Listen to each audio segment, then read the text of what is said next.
Gonna vele mawungathi uyabukisisa, people got problems with pouring into their own cups first. Check, uthola umjida is academically disadvantaged, but uqolela ukufundisa ichiri yakhe kuqala, but naye is academically disadvantaged. So yinto ekhona ukuthi abantu bangazinakekeli, bacabanga ukuthi ukunakekela omunye umuntu kukwenza nabo banakekeleke, which is not true.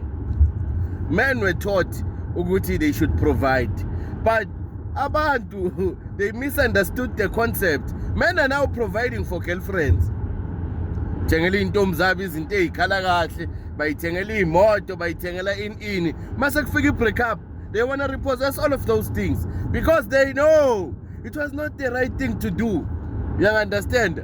Umuntu would invest ku-appearance yentombi yakhe and forget their own, and then they will be wondering ukuthi why le ntombi yakhe imhile yabona abantu abangcono. It's because usebenzayo, but you look like a hobo yourself. So cabanga ke yena sekabukeka njengo Beyonce, uzomenzana usikhotheni.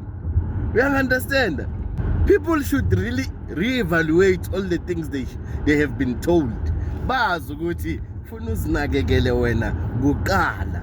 That way you will glow, you will nourish, and uzoba nenhliziyo enhle ukhona ukuthi unikele ngenhliziyo emsulwa, ungarepossess ngoba wenzeni qale ngawo.